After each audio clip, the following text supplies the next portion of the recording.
Welcome back to File New. My name's Ryan Selvy, and this is your one-stop shop for all the creator news, designer news that you need to stay updated in the constantly changing world. We have some fun rebrands as always. We have some Instagram news, camera news, among a bunch of other stuff. So thanks for being here. Let's go ahead and hop on into it. We're going to start off with Rebrand and taking a look at the peacock logo. So let's hop into Rebrand.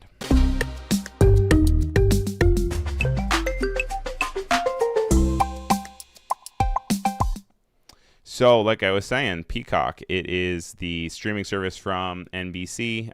You guys are probably very familiar with it. It is undergoing a subtle but notable change here. And we have the P changing. We have the C changing, amongst a bunch of other small changes. Like also you can see the orange is now gone. Where did the orange go? They also took out the cut of the K, the cut of the P. They changed the C, which I'm not sure. They took away this kind of ascender from the A. They did a weird thing here with the E. I don't know why the E is cut off like that. If we were to go in and we were to change it into something that's like, I don't know, more like extended. I want to just see what it looks like, right? So I'm guessing probably it comes too close. And then would create like a weird kind of situation, but maybe they would, even if they went off of kind of the angled like they would the original one. I'm not entirely sure where they switched it up. You have the circular angles of both the E and the A. The C, I really do not know why they cut it off like this. I do agree that something like this P is not. All of these kind of changes are not very aesthetic, so I like that they got rid of those. But overall, I don't like the new C, and the E is a little bit weird. I'm seeing Clever saying that there's an underbite. Yeah, so there's an underbite of sorts for the E, which I'm not sure about. So we're going to start a poll just as we hop into things, and we're going to say which is better, and we're going to ask the old peacock logo. Also gonna make sure I spell peacock right. Or the new peacock logo. And I would love to hear what you guys are thinking and what that looks like. So the next news story that we're gonna go over for Rebrand though is a little taboo. And so you guys are probably very familiar with Saturday Night Live. One of Peacock's probably claim to fame there because it is NBC. And you can see here that we have a collection of the old NBC ones that are all in America. These are the ones that, it's been going on for 50 years. They have the, very bright, bold font that goes over top of all of the bright lights of the New York City skyline, New York City slow motion capture, time lapses, lots of really bright, energetic, on Saturday Night Live vibes. And this is then now up against this new SNL UK. And the reason why I said that this is a potentially taboo reporting that we have here is that yesterday, the day before, what was it, May 12th? Today's the 13th. Yeah. It's Nice That, which is a great website, posted this link to say that Stink Studios was the ones that were behind the identity for Saturday Night Live UK. And it's talking about how it's a patchwork of London signage and how it is kind of brought together to have that grungy and type design. However, if you now go to that same link, no matter how many times you can try to find it, it gives you a 404. So I don't know what they pulled it down for, what the reasoning is. I don't know if Stink Studios was not allowed to say that they were the ones that worked on it or what, because it was originally confidential. But then this article went out, and now, Pandora's box is open, so I'm going to report about it.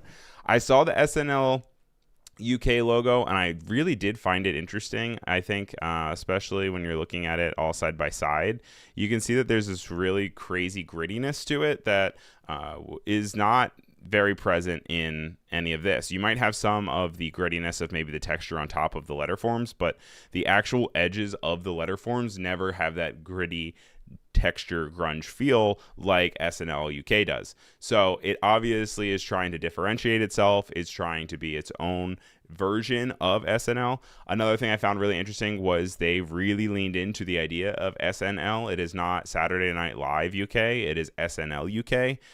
They have the UK on the side, kind of up at the top, and that is a bit of a seal of approval that they say. It's like a UK stamp. It is a superscript style, and it is supposed to be there to say that it's a sign off, giving the logo a clear visual hierarchy for the SNL version of the branding. You can see that they take the letter forms from signage around Britain, and they then take that and put it into the referencing for the actual logo. They put it into the letter forms that are used to be the name tags for the actors. It is starting in Serial B New, which is the primary typeface in the process, but it is a variable font, so they can change the weight and how it looks, and that way it has the balanced modern sans serif structure, but then it also has the organic edges that then have this rough grungy style SNL that they have on the side. If you look at the actual letter forms for the main logo, so that you saw in the other way that it continuously kind of updates and changes, for each one of these, the S is from a local chip shop, the N is from a news agent sign, so that's this N, and then the L is from a pub on the corner. The L for me is the one that is the weirdest one because it's so much thinner than the S and the N, and it also is the most grunge. So when you look at it, it really feels like an intentional thing that the L, for whatever reason, is separate from the S and the N. To that point, I don't know if it's strong. I think that the idea behind it is strong, but especially when you scale it down in instances like this, where we're looking at the SNL down here, we're doing a lot of forgiving of legibility concerns. So the UK is already tiny and thin, the L is really thin, and then you have SN. So if you really zoom out, like how quickly that kind of just disappears. I think the idea of taking signage and putting it into letter forms, like the name tags, is a fun one. I do think that it does create an interesting visual, like, I think it creates a visual imbalance that can feel fun when it's all together, right? So when you have it and they're all kind of up and down, it kind of feels like maybe it's a visual texture. And with Jack, it feels like it makes sense with the S, but with the L here, it kind of doesn't really feel right.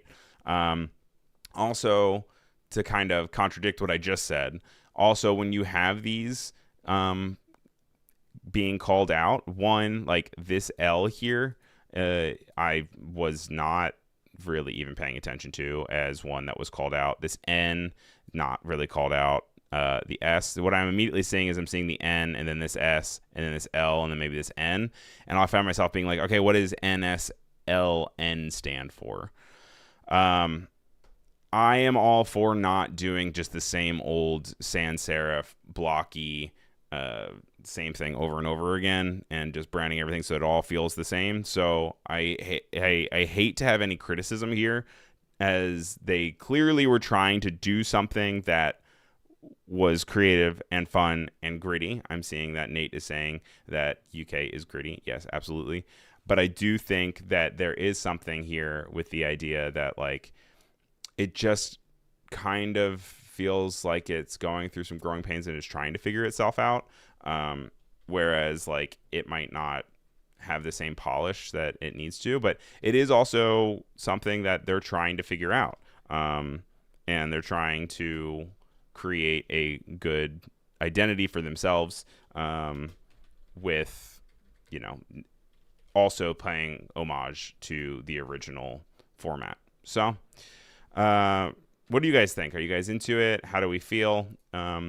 Do you guys agree with my sentiment, or do you think that I'm a crazy person for saying that it is not very pretty? Let me know.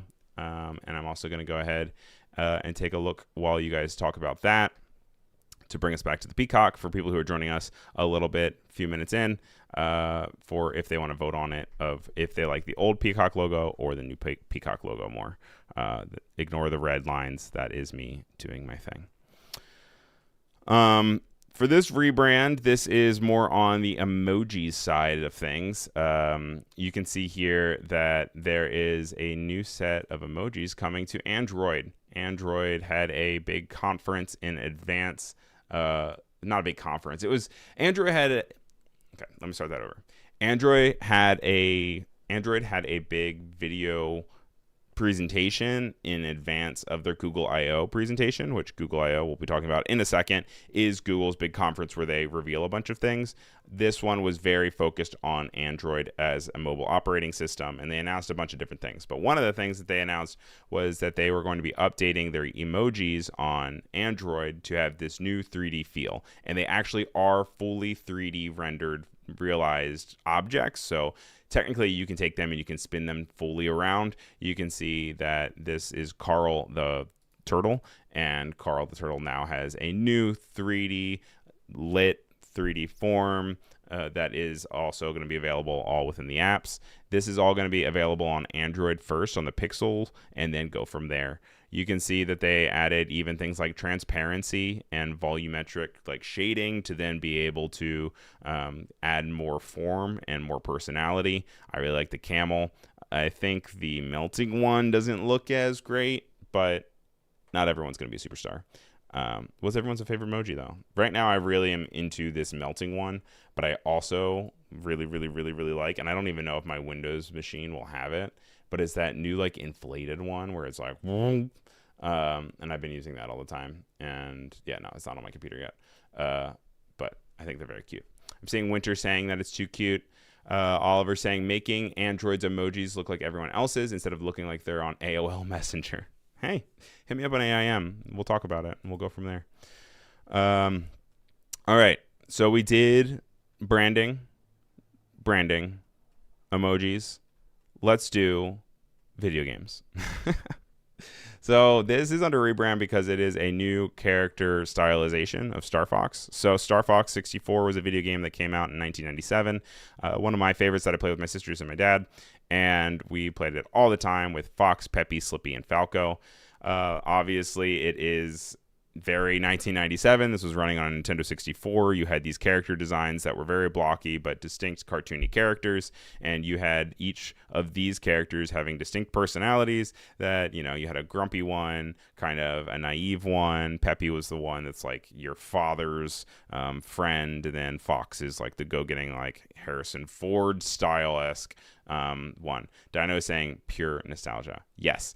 But then, by everyone's surprise, in the recent Super Mario Galaxy movie, which I still have not seen, to be completely honest, there is a appearance of Star Fox, and Star Fox starts kind of bragging about who he is and his backstory, and they cut to this cartoon style anime version of the characters with these cool character designs and these really interesting shadings and lightings. You have, you know, also the lighting highlights that's whipping around, and you have, you know, Slippy Toad coming across and this cartoony, exaggerated proportions.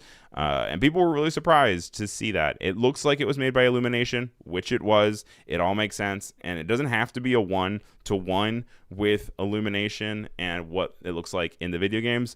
But now I want to show you guys why we're talking about this, because this feels like a natural, both of these, both the 3D render and the 2D version, feel like a natural progression for this Polygon 3D N64 character design. However, just this last week, they have introduced the new Star Fox remake of Star Fox 64, and we have this, which is not my favorite. These are official images. It, to me, feels like a Fantastic Mr. Fox, and Fantastic Mr. Fox feels good for many reasons, because it feels stop motion because it is stop motion. It's also geared more towards adults than it is to kids. Star Fox is supposed to be this thing that is connecting both adults and kids to have a unified experience. These do not read in any shape or form appealing to me for a younger demographic. I think that specifically, and I'm seeing Wade saying poor Slippy. Like, what is going on here?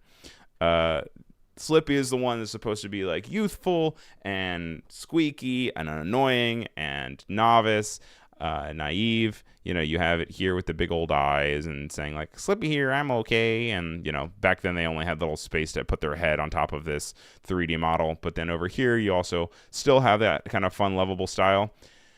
I would not want to touch Slippy. I feel like that I would get some sort of residue on my hand. I'm seeing Jacob saying this is horrifying. I'm seeing Jack saying what happened. That's awful. I am not a fan. I'm not a fan, and I am a big fan of this series, so I guess I am partly part of, you know, a fan base that's a little bit too close to comfort. It's like, it's just a video game. Also, just the birdification of Falco. Obviously, he's a bird, but this is so not complimentary, unflattering. Falco is so unflatteringly a bird that it doesn't feel good. It feels weird. So I think this just goes to show you that sometimes taking the real approach when you're trying to maybe just show off some graphics, or you're trying to show off maybe the capabilities of being able to remaster an old video game, like staying true to form and staying true to the idea that like this is inherently by design a cartoony character design. Just stick to the cartoons. Stick to the cartoons. We don't need to see this weird, dark, grimy, like Star Wars adjacent Star Fox. I don't know. Also, I don't like the new heads-up display. It feels like it's trying to be too futuristic.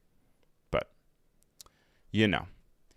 Then, coming up, I want to revisit the Peacock one last time. And so, right to close out this poll, we're going to end the poll.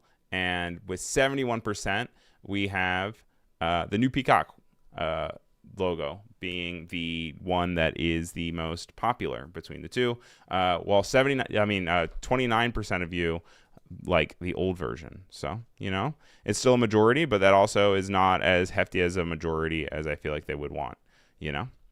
All right. So with that, let's go ahead and we're going to hop into our next segment of the show, which is when we cover all of the news for the week. So let's check out news.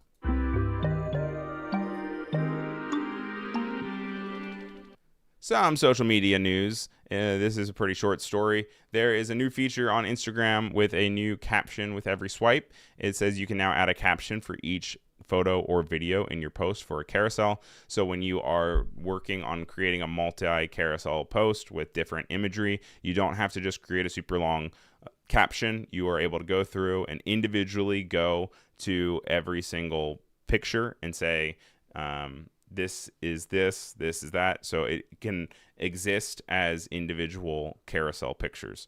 So starting soon, you'll be able to upload a carousel and you'll be able to have an individual caption for each image in your carousel. I don't know if then at the end, if they all combine together or if it just works like an ad in the way that like they all just exist on their own slide, and beyond that is just what it is.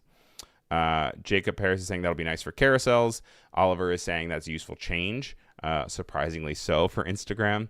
And then Allison, hi Allison, good to see you, is saying that sometimes a rebrand is a cry for help. Everything's a cry for help for me. Let's talk a little bit about Gotham. So Gotham is one of the world's most popular typefaces, and it is getting an upgrade where it is getting turned into a variable typeface.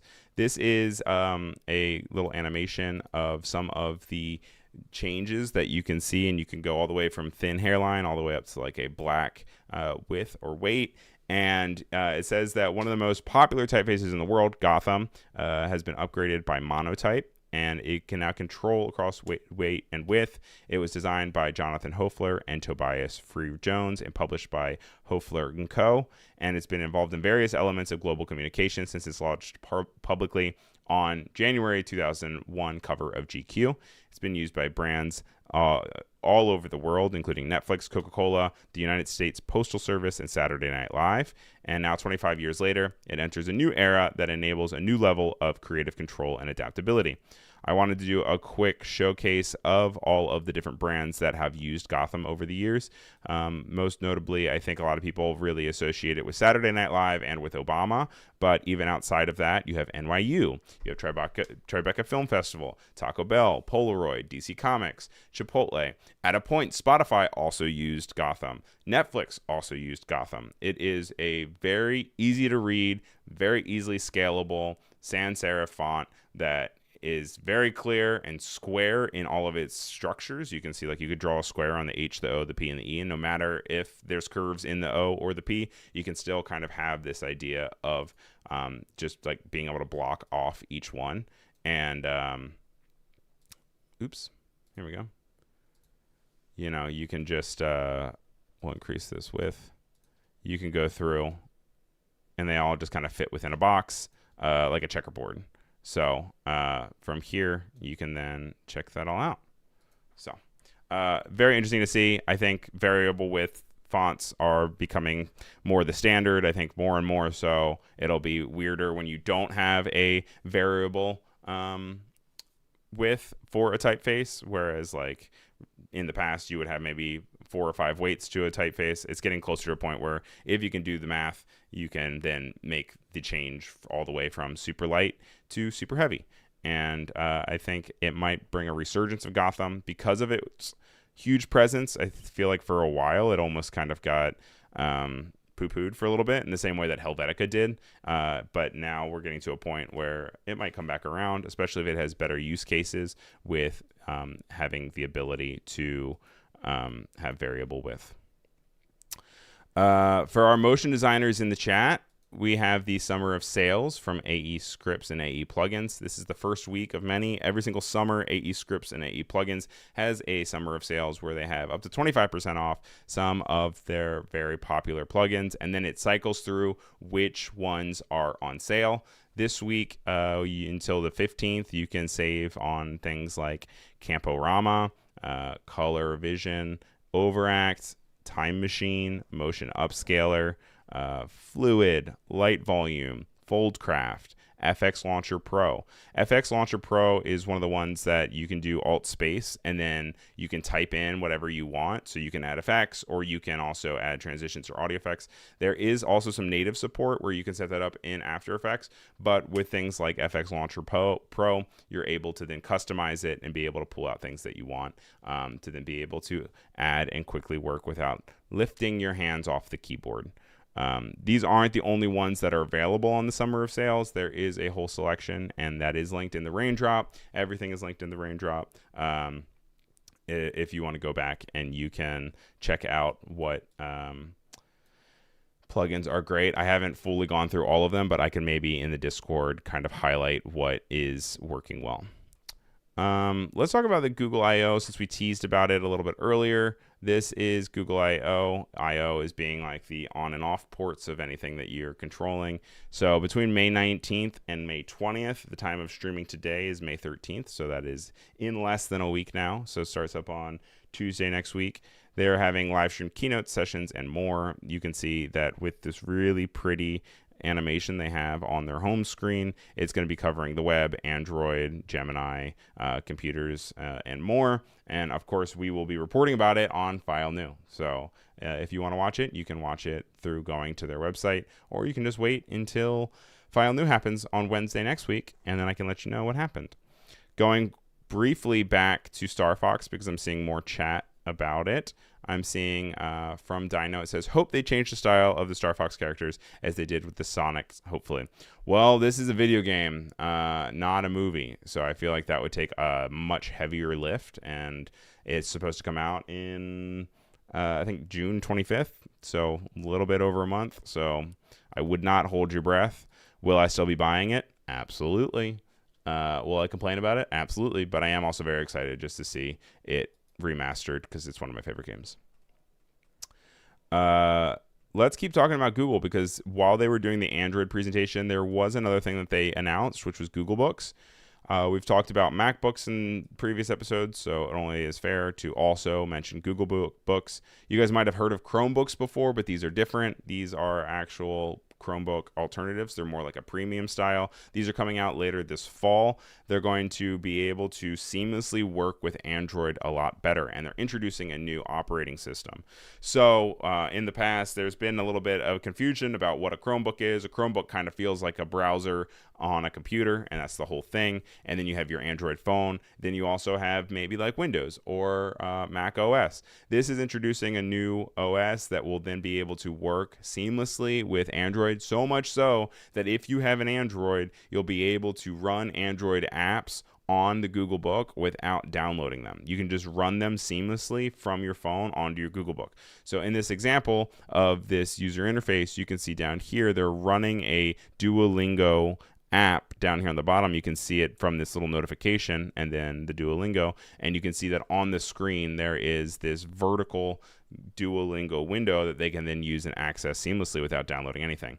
The Google Book line is a whole new line of computers, and it merges Android and Chrome OS for a smoother phone to laptop use. It says Chromebooks aren't going away anytime soon, though, so they'll still have that as a pipeline, but this is a more elevated version of the Chromebook and kind of in between. They obviously did a lot of focus also on Gemini Intelligence, of course, because that is a big incentive for Google, and to be able to have things seamlessly work. One of the things that they have on the Google Book is that if you go and you like shake your mouse, it will then activate the circle search. So you'll be able to go in and you can shake your mouse and then like circle something on screen and then look for it on Google Lens, or you can ask questions about it, and then it will then refer you to Gemini Intelligence to then be able to then search and look into all of that information. Thank you again to Kyle Kurchowski from ZDNet for reporting on this. And it says, first look at the Google Book, a premium Chromebook alternative for Android users. So it's like an iPad. Kind of, a little bit. Yeah, I think so. And, you know, I'll also say when the iPad came out, I definitely laughed at it. And I was like, I'll never use that. Now I use my iPad every single day. So will be interesting to see. Let's talk a little bit about some bad news. Nikon lost a record amount of money last fiscal year. So Nikon, obviously the camera manufacturer, also the imaging company. This is coming to us from Jeremy Gray at Petapixel. It says that Nikon was unable to right the ship in fiscal year of 2026 after it posted massive losses over its first 3 quarters. The company ultimately set a record for its worst annual loss, losing 86 billion yen for its owners, or nearly $550 million. So that means that the total operating profit was negative 112.4 billion yen, or $717.45 million. Wow. Wow. But it says that as horrible as it is, Nikon describes a substantial portion of its record-setting losses as due to one-time costs, including impairment losses of fixed assets in digital manufacturing and product mix changes in its imaging products division. Speaking of the company's imaging division, which comprises the singlest largest chunk of Nikon's business operations and accounted for nearly 43% of Nikon's revenue last year, its revenue performed near projections, but operating profit missed the company's projections. I am not totally shocked by this. They are, you know, still releasing a bunch of great cameras, and people are happy with the lenses and the cameras. But I speak to a lot of creators, and a lot of creators that I know are all using Sonys for the most part. Or, you know, more proprietary, like focused kind of things off to the side. You know, we also have the rise of practical film. Yeah, I have lots of friends with like Fujifilm or Polaroid, and people are using that as kind of a return. So it's been a while since I've seen Nikon be really in the spotlight, so it's not entirely a shock. But I am interested to people who do shoot on Nikon if this is worrying to them. The article seems to make the argument that it's not something to worry about, and that basically this is just kind of recalibration to then be able to get back on track. But to me, that is a lot of money to then be able to have. Not by Jacob Paris says, is that why the Porta 400 film is $55 in Canada? You know what? Film is expensive. And I don't know if this has something to do with it, or maybe it's the global trade issues that we're running into right now, but that's definitely something to be aware of. This is a little bit more exciting news for camera owners. This is coming from Canon from this morning. And this is that the Canon EOS R6V unveiled. It's a 7K full-frame video hybrid with IBIS, active cooling, and no EVF. So the no EVF is the no electronic viewfinder. So that means that you'll still have the LED screen, but this is really interesting because it is a focus on video as the camera rather than photo in any regard. I thought this was the coolest shot. It's almost like an MRI scan of the camera itself, and you can just see how much is refracting and moving around inside of this camera. A few things that are really interesting about this besides the no viewfinder, which I think is weird, is that it has a fan on the inside that can work with auto cooling. And so it says that at 7K, which is crazy. I can't believe that we are now at 7K plus 2K proxy. It says that recording can extend to roughly 33 to 37 minutes with the fan turned off. But if you turn the fan on, it can then go to 120 minutes with rotations enabled, which is pretty crazy. The fan can be set to off, on, auto with rotation speeds of high, medium, low, or stop. So if you don't want to have that fan running for whatever reason, you can have that turned off. But the other cool thing is that it is shooting at a 3:2 aspect ratio, which is 6960 by 4640. Ryan, what does that mean?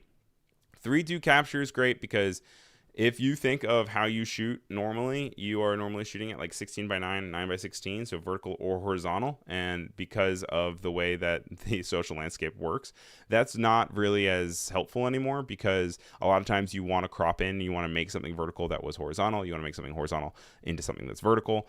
I reported on the app that we were using on our phones that records in both horizontal and vertical at the same time. This isn't doing that. Instead, this is essentially not entirely a square, but somewhat of a square sensor that then is recording in a square format. That way you get both the horizontal and the vertical aspect ratios when you're filming, and you can cut in and cut out, and then it's not going to necessarily exist in the rest of your frame because then it's not like scrunched or what have you.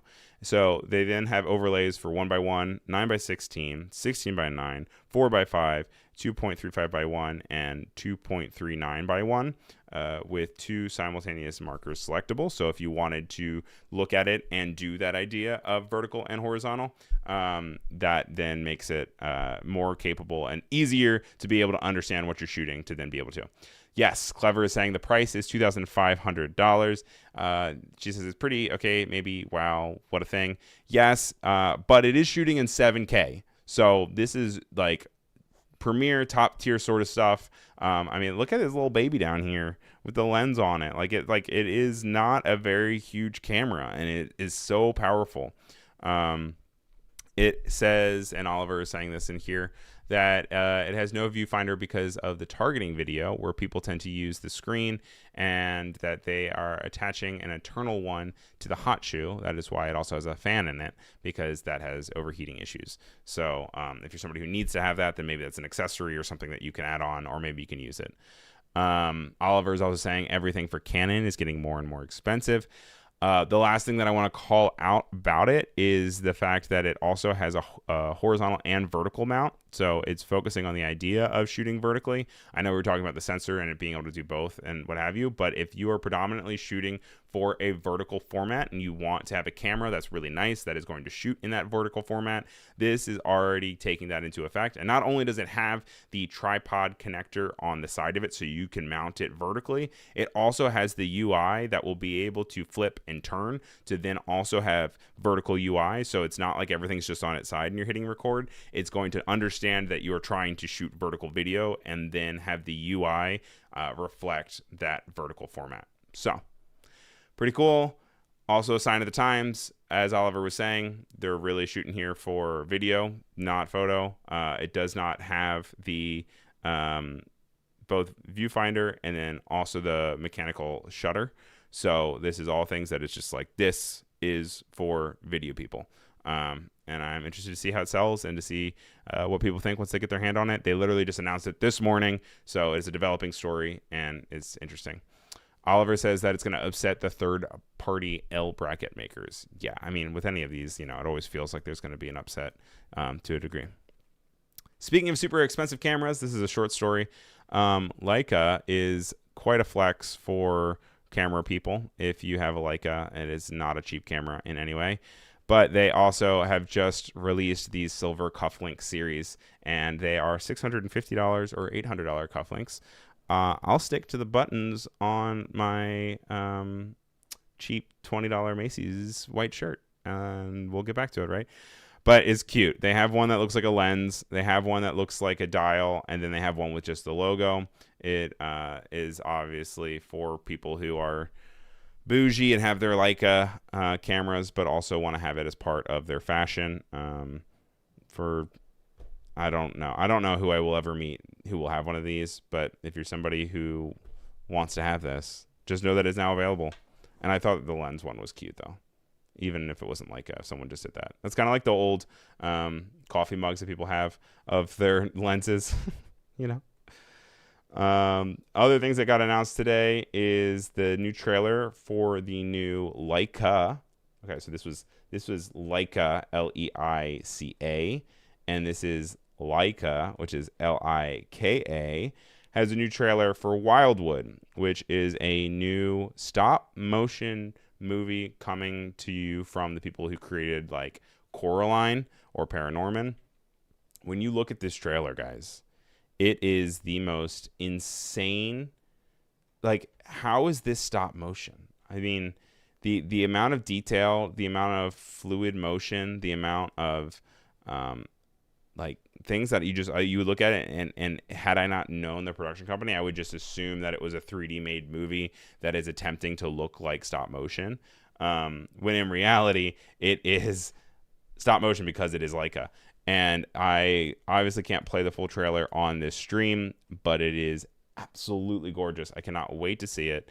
The fluid motion, the character design, the texture, the materials, the way that they have character designs that they can shoot at such a high detail, where they have these small details now on the faces, like where, you have the bags under her eyes here as part of the character design, which is just absolutely insane.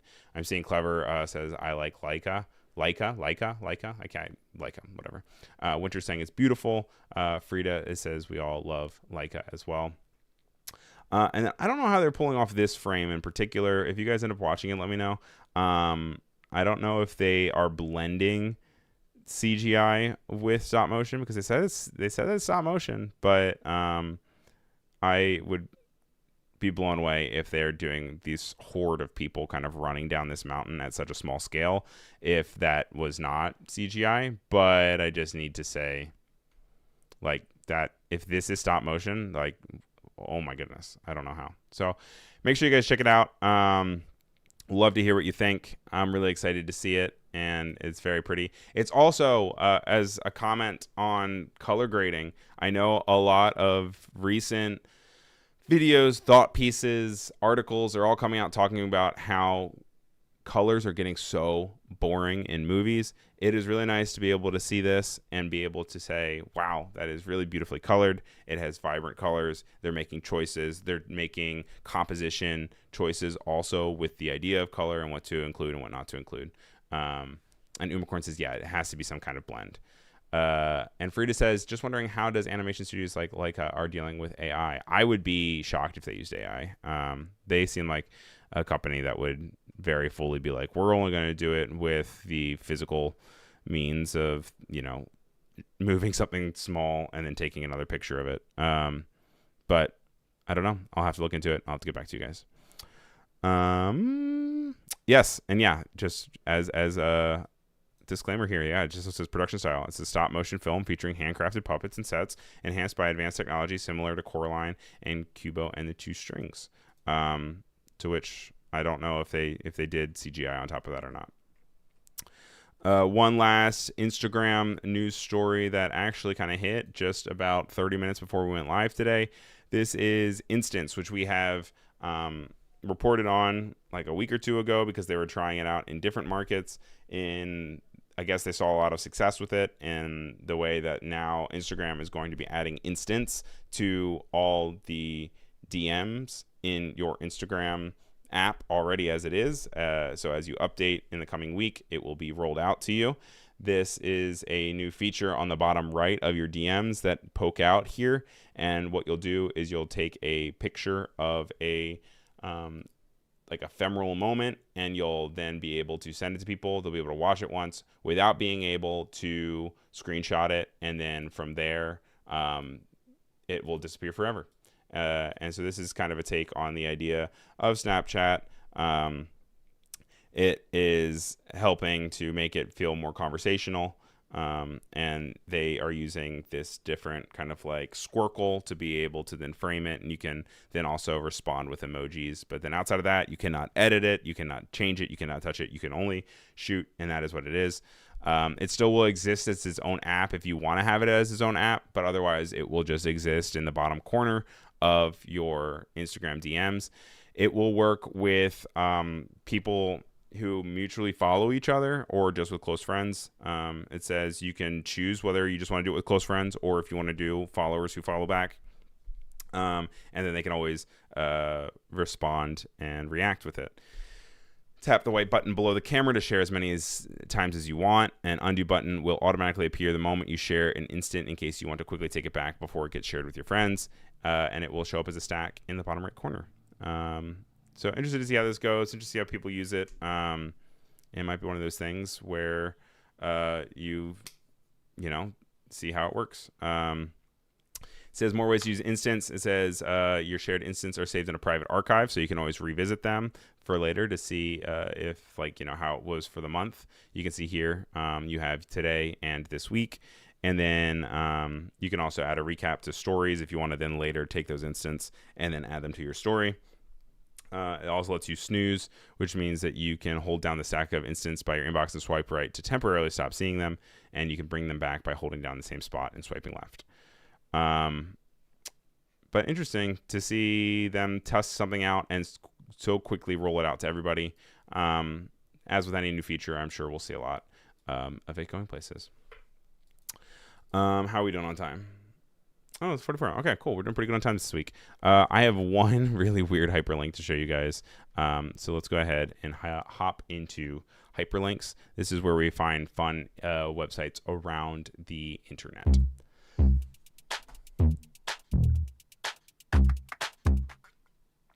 For this week's hyperlink, it's very Burger King focused. And this is I don't know why someone built this, but they built it. It is a Burger King logo font generator.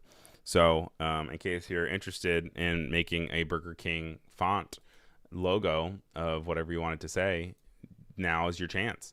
So this is available if you just go to pixelframe.design / Burger King logo font generator.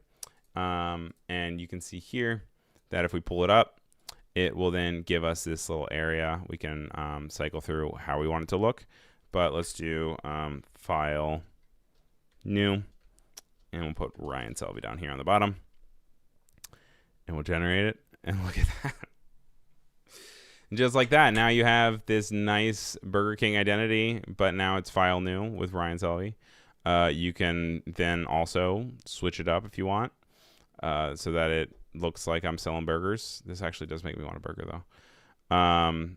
And it's just kind of an homage and appreciation to the BK successful branding of it. And just in case you guys would want to do it, Jacob Paris says, I kind of love this. So let's do a Jacob Paris one. We'll do Jacob Paris, and then we'll put your handle on the bottom. Not by Jacob Paris, which is confusing because, it is you. What's that? Look at that. They're even selling t-shirts, which I don't know how that's going to work. I feel like Burger King's not going to be happy about that, but I don't know why you would use this. I just find it really interesting. And Pam saying, tag this for Bubba. Yeah. Is Bubba a big Burger King guy? I didn't know that. But that's our only hyperlink that we have today. It's just something that's interesting. They've got a bunch of different generators on Pixel Frame, so you can go on and you can play around with all the different toys. But let's go and do our segment Font of the Week.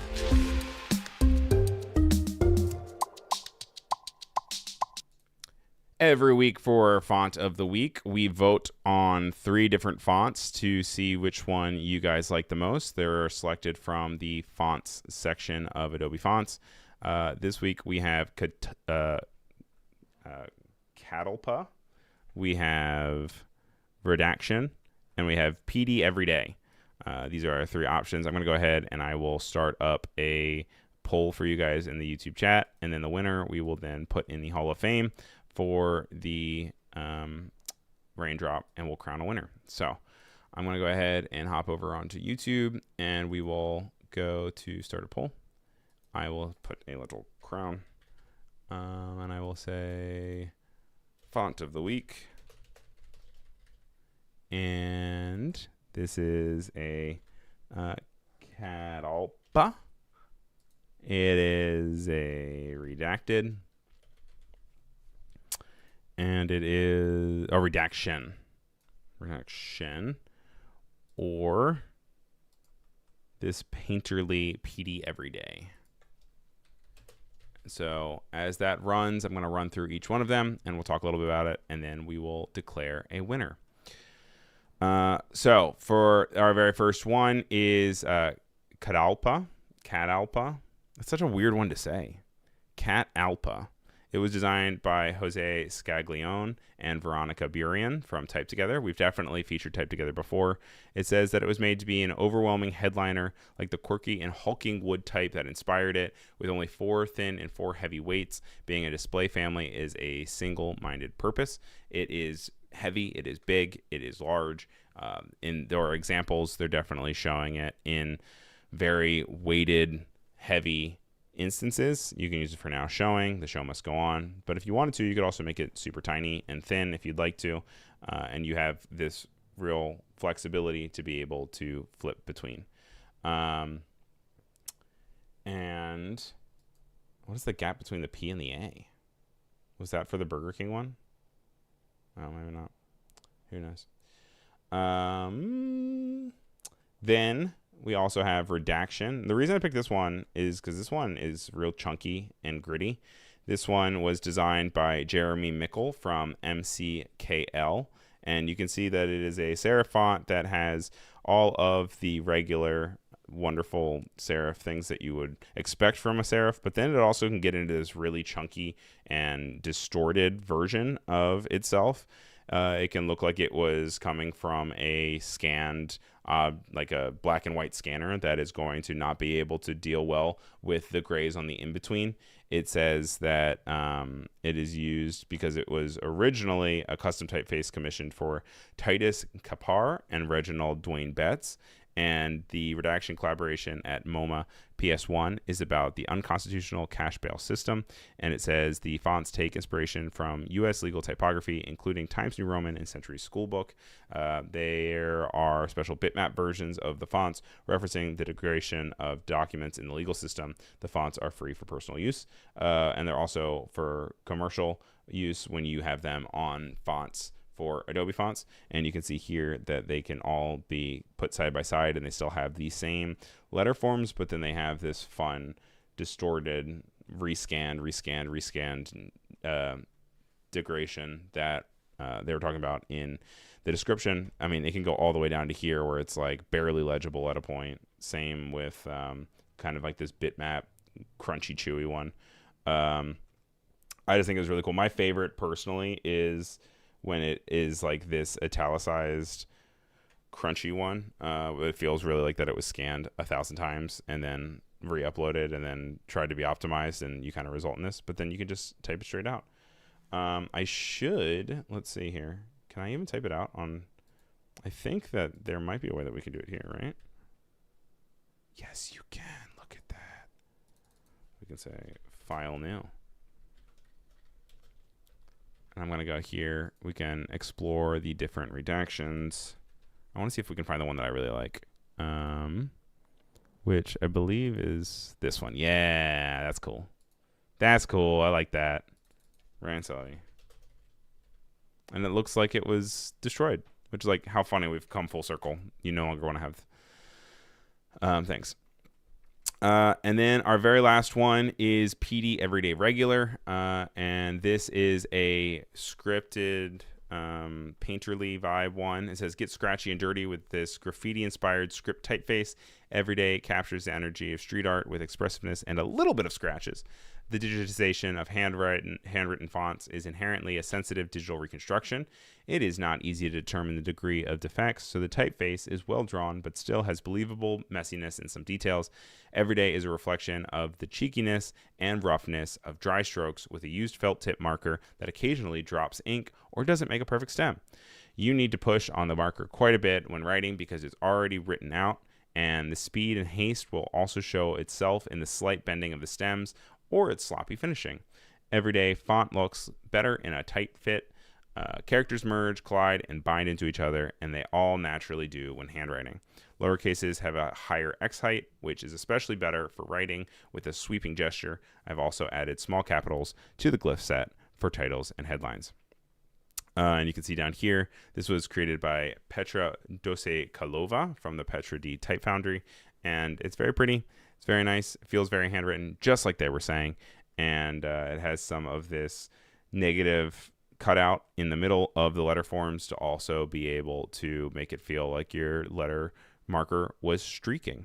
So yeah, those are the 3 ones that we have. And just by looking vaguely at the font of the week polling, we have 67% voting for Catalpa, we have 23% voting for Redaction, and we have 15% for PD Everyday. So I'm going to let these run for just a few more moments. We are just at about time. But now would be a great time for me to remind you guys that File New is available as a podcast. Just look for File New wherever you listen to podcasts, and it will also be a video. I'd also love if you guys gave me a follow over on YouTube, just Ryan Selvy. So HTTP, I don't know why I said that, www.youtube.com/@ Ryan Selvy. And from there, you will get both my shorts, where I like to do little design breakdowns of vertical shorts. And I also like to post the cut down versions of these episodes as optimized 20-minute versions that normally happens around Friday or Saturday. And that is with the help from Zachary Bromberg, a fantastic friend of mine that is also a great editor. And you can find his information in the link of those cut downs as well. But that's about everything that we have for today. I'm going to go ahead. I'll give you guys just a few more seconds just because we do have a little bit more time to vote. But thank you guys for being here. As far as Adobe Live goes, right up after this, we do have a new episode of CA in LA, and they are going over their usual editing. You can find a schedule for this week and the rest of the weeks ahead at the Discord for Adobe Live. You can see right up after this is the Cinema Collective.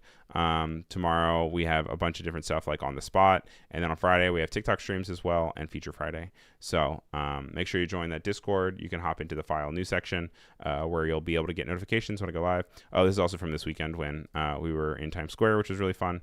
And I also post the breakdowns there as well. And also if you have links, things that you want to share, I would love to hear them. So with that in mind, we are going to hit end poll, and the winner of this week's font of the week with no contest is Catalpa, which is a surprise to me. I really liked Redacted, and I wish you guys would have chose Redacted, but I don't make all the rules here. I mean, I do make the rules, but I follow the rules that I make. So that is the winner. I'll be sure to put that in the raindrop for you guys. Thank you to everyone who joined in chat. Thank you for being here. Thank you to our moderators. And I will see you guys all same time, same place next week here on File New. Once again, my name is Ryan Selvy, and I appreciate you guys tuning in. Take care and have a good week. All right. Thanks for watching. Bye.